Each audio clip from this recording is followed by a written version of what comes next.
A Soviet sniper who sent enemy soldiers collapsing into the snow with shots so precise they felt unreal.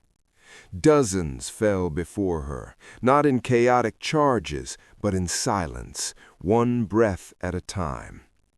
And when her vision began to fail, when the one thing that made her deadly was taken from her, she did not step back. She stepped forward. She abandoned the shadows of sniping and stood in the open firestorm as a machine gunner, where death did not whisper, it roared. She held collapsing lines alone. She fired until barrels burned. She became a wall where others broke. And only after the battlefield itself was gone beneath her feet, only then was she captured. Wounded, surrounded, weaponless, but not broken. Because Tatyana Baramzina did not become a legend when she got captured. She became one long before the enemy ever touched her. Tatyana Baramzina was born in 1919 in the industrial city of Glazov, deep in the Ural region of Russia, a land where winters hardened bones and softened no one. This was not a place that nurtured weakness. Life was practical, labor was expected, endurance was learned early. From childhood, Tatyana showed a curious duality. She was gentle by nature, thoughtful, calm, observant, yet within her lived a quiet resilience that few recognized. She was not loud, not boastful, not reckless. She was the kind of girl who listened more than she spoke. And in war, those are the most dangerous kinds.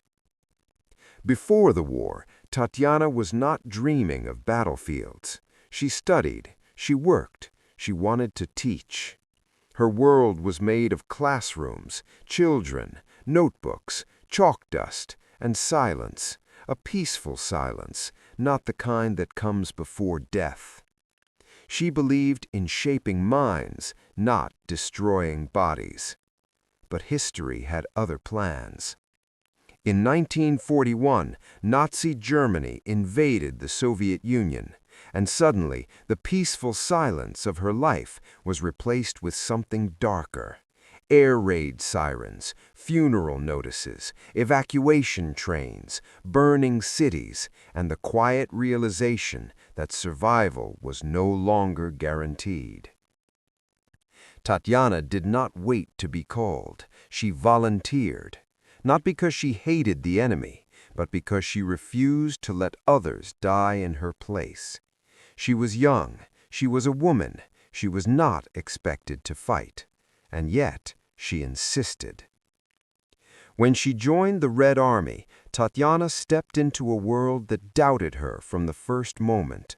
Sniper training was brutal even for men. For women, it was merciless. There were no concessions, no sympathy, no mercy, only precision, only patience, only death. She was trained to wait without moving, breathe without sound, watch without blinking, and kill without hesitation. Snipers were not trained to feel, they were trained to decide, and Tatyana learned quickly. The transition was not immediate. At first, she struggled with the weight of a rifle, with recoil, with the realization that a single mistake meant not failure, but death.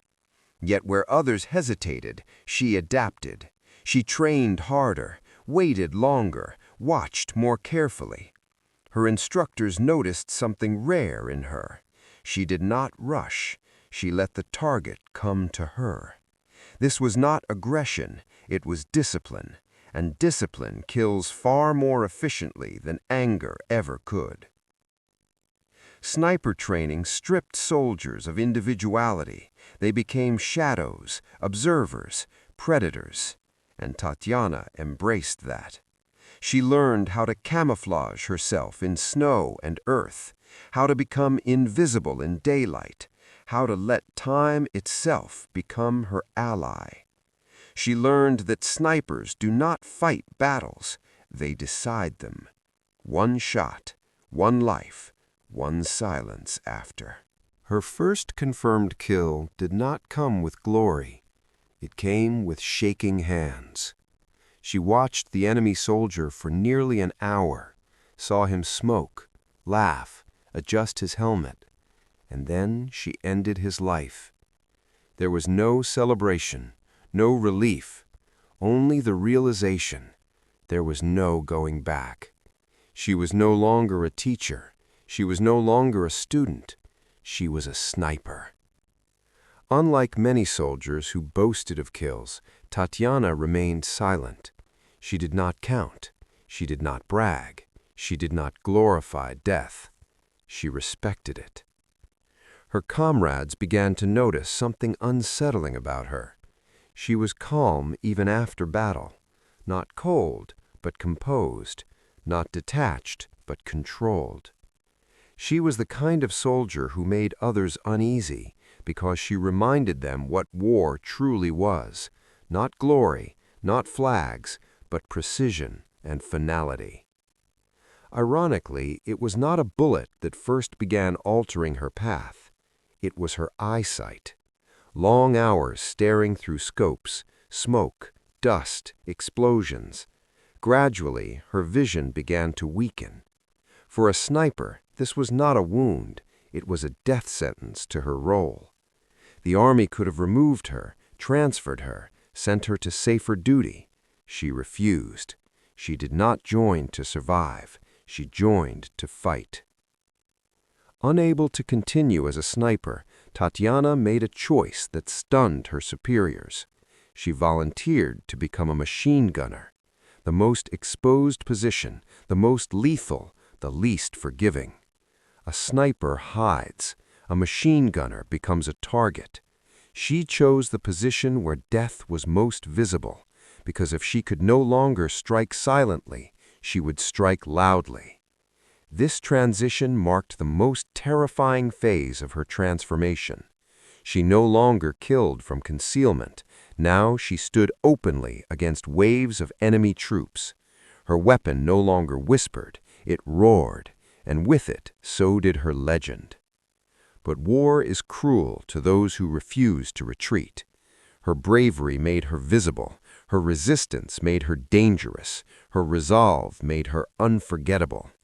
And in the final battle that defined her legacy, Tatyana Baramzina would not die instantly. She would be captured, not as a broken soldier, but as a symbol. And what happened next would turn her from a warrior into a martyr. Training prepares the body. Combat tests the soul. Tatyana Baramzina's first deployment was nothing like the controlled environment of sniper school. There were no marked targets, no instructors, no second chances, only chaos. The battlefield greeted her with explosions that shook the earth, smoke that swallowed the horizon, and the sound of men dying without ceremony. Her first hours at the front were not heroic. They were disorienting.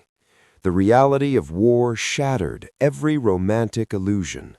Mud clung to her boots, blood stained her uniform, and the dead lay where they fell, not where history would later place them. Yet Tatyana did not hesitate. She adapted. Her first sniper mission placed her in a ruined village, positioned among collapsed walls and burned rooftops. She waited. Minutes became hours. Then the enemy appeared. German infantry advancing cautiously, trained to fear snipers, but never fully able to escape them. She tracked a soldier through her scope, not just his body, his behavior, his rhythm, his breathing, his vulnerability. And then she fired. One shot, one body fell. No dramatic collapse, no screams, just absence. In that moment, Tatyana learned what separated snipers from all other soldiers. They do not fight men, they erase them. The second kill was harder, not because of fear, but because of memory. The first kill had been instinct, the second was choice. She now understood the consequence. She now carried responsibility. Yet she pulled the trigger again and again. Each time her movements became more precise, her patience more refined, her silence heavier. She was becoming something more than a soldier. She was becoming a force. Within weeks, whispers began circulating through her unit. There was a woman sniper who did not miss, a woman who could wait without moving for half a day, a woman who did not panic under fire. Not because she was fearless, but because she controlled her fear. In a front dominated by men, Tatyana earned respect not by demanding it, but by outperforming those who doubted her. Her confirmed kills began rising steadily. Each confirmed target reinforced her place among the elite. Snipers live differently. They eat less, sleep lighter, breathe slower. Tatyana found herself changing in ways she did not immediately recognize. She became more withdrawn, more observant, less reactive. She no longer saw the battlefield as chaos. She saw it as patterns, movement, exposure, timing. Where others saw danger, she saw opportunity.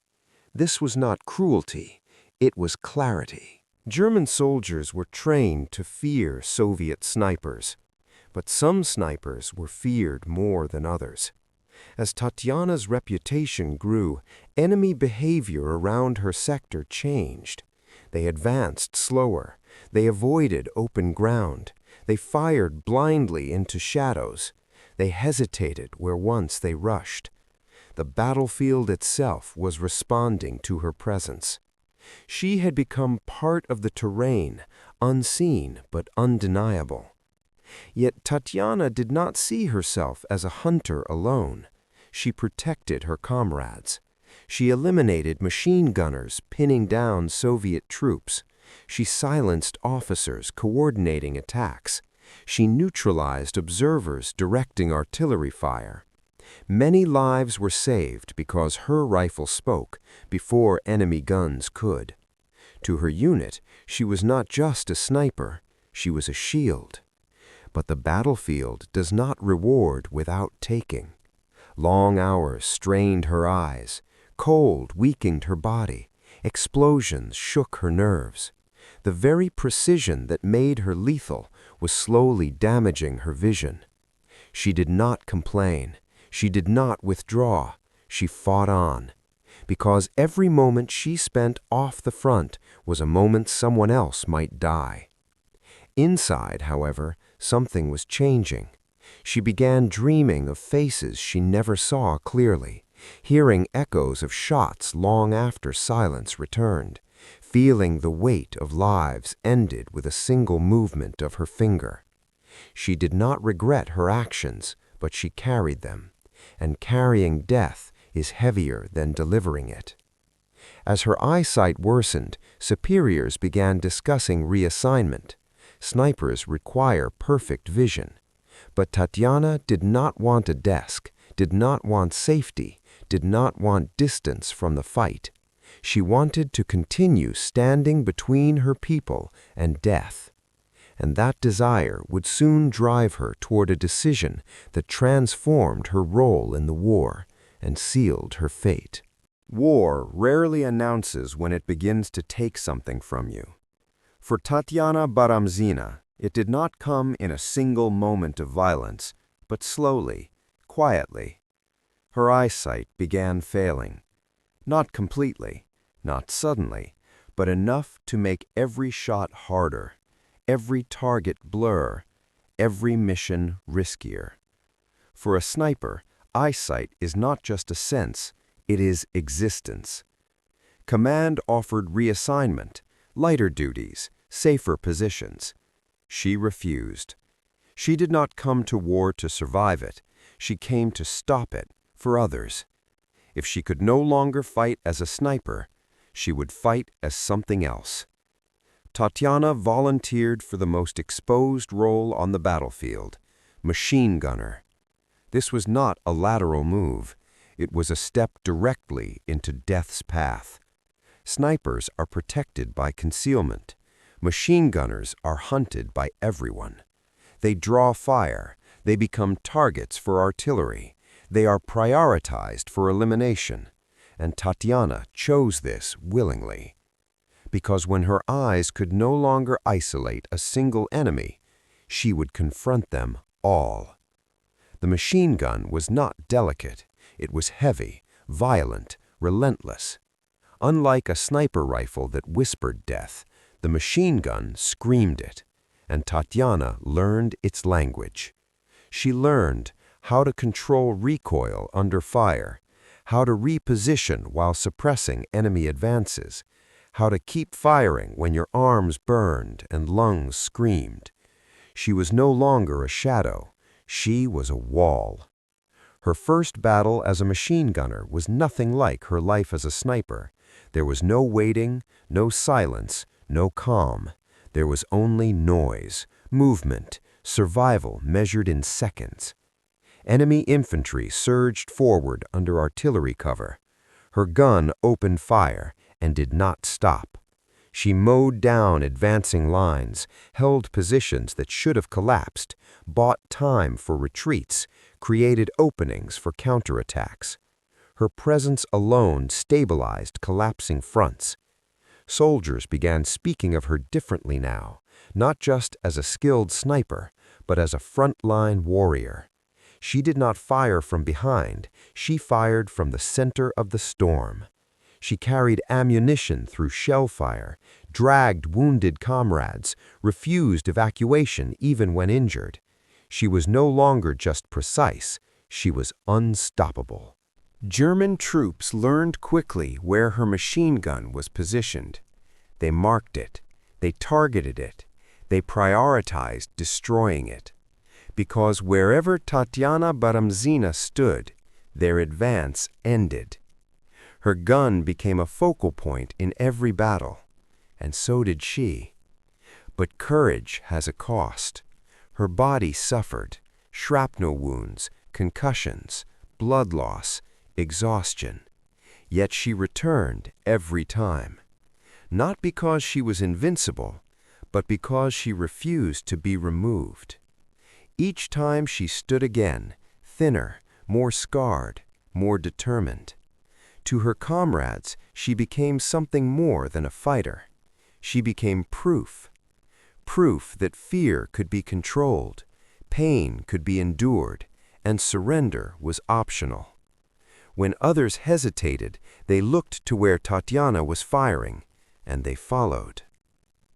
During the Soviet advance in Belarus in 1944, her unit was tasked with breaking heavily fortified German positions. The fighting was brutal. Artillery tore through the earth, infantry waves collided, positions changed hands repeatedly. Tatyana's machine gun became the anchor of the assault. She fired until barrels overheated, until ammunition ran low, until the enemy closed in from multiple sides. And when the Soviet line began collapsing around her, she did not retreat, she held. Eventually, her position was overrun.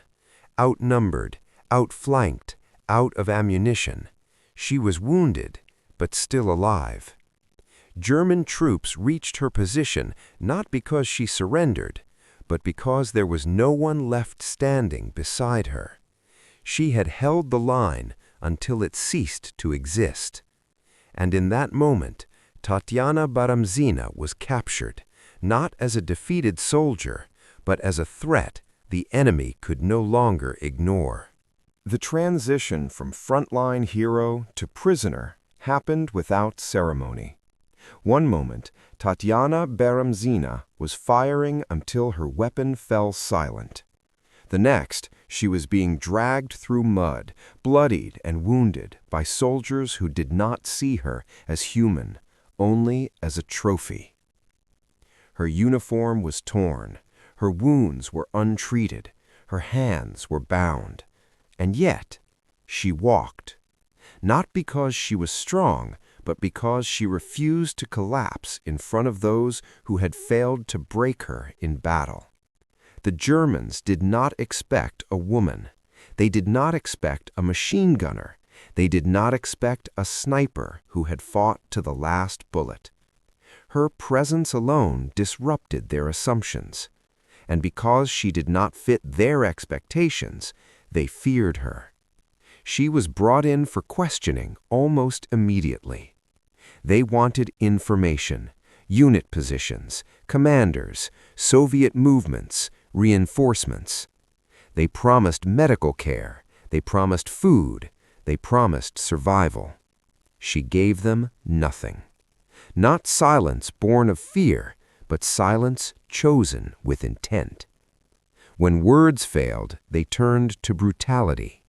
She was beaten, struck, left bleeding on cold floors. They expected screams. They expected tears. They expected collapse. Instead, they were met with defiance, quiet, unbroken, absolute. Her refusal was not dramatic, it was disciplined. Each time she was brought back, she stood again. Tatyana Baramzina had already faced death too many times to fear it now. She had watched comrades die. She had held collapsing lines. She had survived what should have killed her. The enemy could hurt her body, but they could not take what she no longer belonged to herself. Her loyalty was not negotiable. Eventually, even her captors understood. She would not betray. She would not beg. She would not break. And so they stopped trying to extract information and began preparing to erase her. Before her execution, they attempted to strip her dignity. Her uniform was torn away. She was paraded before soldiers. They mocked her. They struck her. But humiliation only works if the victim accepts it. She did not. She stood straight. She did not avert her eyes. She did not plead. In that moment, the captors became smaller than their prisoner. The night before her execution was silent. No music, no prayers spoken aloud, no recorded words. But inside that silence was something louder than screams: resolve. She had already decided how she would be remembered, not as a victim, not as a prisoner, but as a soldier who did not yield. It was not her weapons that terrified the enemy. It was the fact that they could not own her, not even in chains. And in that, Tatyana Baramzina had already won. The morning of her execution did not begin with fear. It began with quiet. Not the peaceful silence of rest, but the heavy silence of something final. Tatyana Baramzina was brought out from captivity bruised, wounded, and exhausted, but upright. Her captors had taken everything from her body except her will. She was marched through a corridor of armed men, not shoved, not dragged. She walked. Each step deliberate, each movement steady. Not because she believed she would survive, but because she refused to appear defeated. There are moments when survival no longer matters. Only dignity remains, and she carried it like a weapon. She was placed before a firing squad, no blindfold, no plea, just a woman who had fought as both shadow and storm, now standing alone before those who failed to break her. And when the shots rang out, they ended her life, but not her story. Tatyana Baramzina did not change the war with her death. She changed it with her refusal to surrender. Her story spread among Soviet troops, not as propaganda, not as myth, but as proof. Proof that a woman could stand against an army, a sniper could become a machine gunner, a prisoner could defeat her captors without escaping. She became more powerful after death than many commanders were in life. After the war, her actions were formally recognized.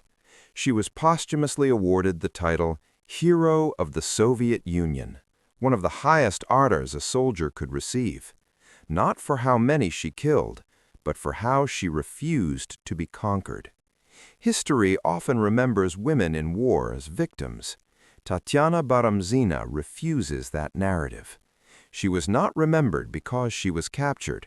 She is remembered because she never surrendered. She was not defined by how she died, but by how she lived until the very end.